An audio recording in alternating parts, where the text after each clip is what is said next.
नमस्कार. श्री चॅनलमध्ये मी सौदेवकी खोत आपणा सगळ्यांचं मनापासून हार्दिक स्वागत करते. आज श्रावण महिन्यातील पहिला गुरुवार आणि त्यानिमित्ताने मी श्री दत्तात्रेय स्तोत्रम याचे पठण करणार आहे. श्री गणेशाय नमः. श्री गुरवे नमः. ध्यानं जटाधरं पांडुरंगं शूलहस्तं कृपानिधिं सर्वरोगहरं देवं दत्तात्रेयमहं भजे. अस्य श्री दत्तात्रेय स्तोत्रमन्त्रस्य भगवान् नारद ऋषिः अनुष्टुप् छन्दः. श्रीदत्तः परमात्मा देवता. श्रीदत्तप्रीत्यर्थे जपे विनियोगः.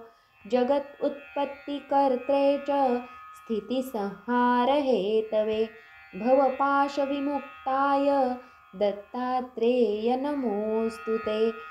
जराजन्मविनाशाय देहशुद्धीकराय च दिगम्बरदयामूर्ते दत्तात्रेय नमोऽस्तु ते. कर्पूरकान्तिदेहाय ब्रह्ममूर्तिधराय च वेदशास्त्रपरिज्ञाय दत्तात्रेय नमोऽस्तु ते. ह्रस्वदीर्घकृशस्थूल नामगोत्रविवर्जित पंचभूतैकदीप्ताय दत्तात्रेय नमोऽस्तु ते. यज्ञभोक्त्रे च यज्ञाय यज्ञरूपधराय च यज्ञप्रियाय सिद्धाय दत्तात्रेय नमोऽस्तु ते. आदौ ब्रह्मा मध्ये विष्णुरते देवः सदाशिवः मूर्तित्रयस्वरूपाय दत्तात्रेय नमोऽस्तु ते. भोगालयाय भोगाय योगयोग्याय धारिणे जितेन्द्रियजितज्ञाय दत्तात्रेय नमोऽस्तु ते.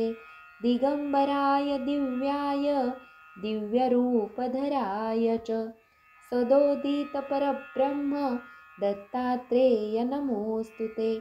जम्बुद्वीपमहाक्षेत्र मातापुरनिवासिने जयमानसतां देव दत्तात्रेय नमोऽस्तु ते. भिक्षाटनं गृहे ग्रामे पात्रं हेभमयं करे नानास्वादमयी भिक्षा दत्तात्रेय नमोऽस्तु ते. ब्रह्मज्ञानमयी मुद्रा वस्त्रे चाकाशभूतले प्रज्ञानधनबोधाय दत्तात्रेय नमोऽस्तु ते. अवधूतसदानन्द परब्रह्मस्वरूपिणे विदेहदेहरूपाय दत्तात्रेय नमोऽस्तु ते. सत्यरूपसदाचार सत्यधर्मपरायण सत्याश्रयपरोक्षाय दत्तात्रेय नमोऽस्तु ते. शूलहस्तगदापाणे वनमालासुकन्धर यज्ञसूत्रधर ब्रह्मन् दत्तात्रेय नमोऽस्तु ते.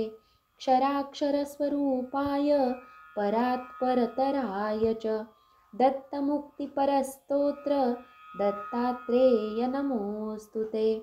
तद्विद्याढ्यलक्ष्मीश दत्तस्वात्मस्वरूपिणे गुणनिर्गुणरूपाय दत्तात्रेय नमोऽस्तु ते.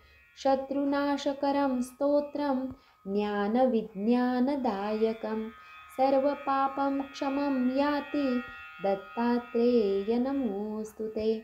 इदं स्तोत्रं महद्दिव्यं दत्तप्रत्यक्षकारकं दत्तात्रेयप्रसादाश्च नारदेन प्रकीर्तितम् इति श्रीदत्तात्रेयस्तोत्रं सम्पूर्णं शुभं भवतु।